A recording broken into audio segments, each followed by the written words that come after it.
The wicked barber's plight. As we all know, Birbal was not only Emperor Akbar's favorite minister but also a minister dearly loved by most of the commoners, because of his ready wit and wisdom. People used to come to him from far and wide for advice on personal matters too. However, there was a group of ministers that were jealous of his growing popularity and disliked him intensely.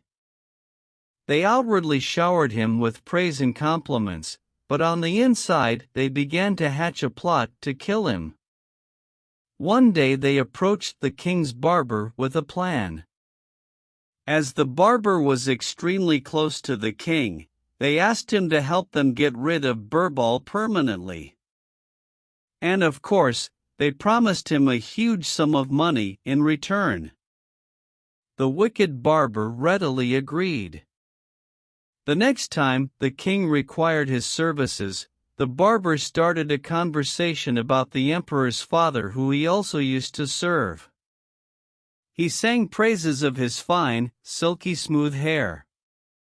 And then, as an afterthought, he asked the king that as he was enjoying such great prosperity, had he made an attempt to do anything for the welfare of his ancestors? The king was furious at such impertinent stupidity and told the barber that it was not possible to do anything because they were already dead. The barber mentioned that he knew of a magician who could come of help.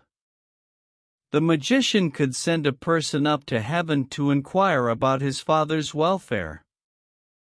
But of course this person would have to be chosen carefully. He would have to be intelligent enough to follow the magician's instructions as well as make on-the-spot decisions. He must be wise, intelligent, and responsible.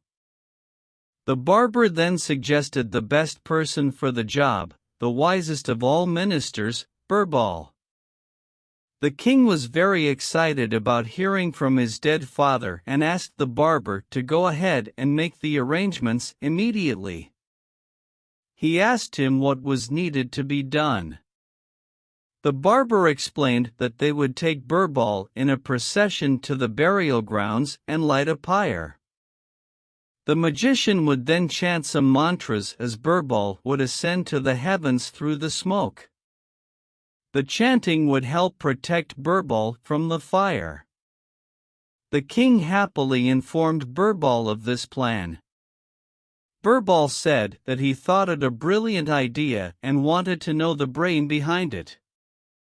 When learning that it was the barber's idea, he agreed to go to heaven on condition that he be given a large sum of money for the long journey as well as 1 month's time to settle his family so that they had no trouble while he was gone. The king agreed to both conditions. In the duration of this month, he got a few trustworthy men to build a tunnel from the funeral grounds to his house. And on the day of the ascension, after the pyre had been lit, Birbal escaped through the concealed door of the tunnel. He disappeared into his house where he hid for a few months while his hair and beard grew long and unruly. In the meantime, his enemies were rejoicing as they thought that they had seen the last of Birbal. Then one day after many months, Birbal arrived at the palace with news of the king's father. The king was extremely pleased to see him and ready with a barrage of questions. Birbal told the king that his father was in the best of spirits and had been provided with all the comforts except one. The king wanted to know what was lacking because now he thought he had found a way to send things and people to heaven. Birbal answered that there were no barbers in heaven, which is why even he was forced to grow his own beard. He said that his father had asked for a good barber.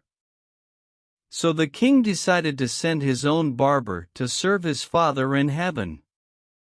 He called both the barber and the magician to prepare to send him to heaven. The barber could say absolutely nothing in his own defense as he was caught in his own trap.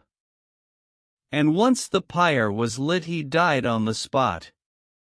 Nobody dared to conspire against Birbal again. The end. Thanks, like and subscribe.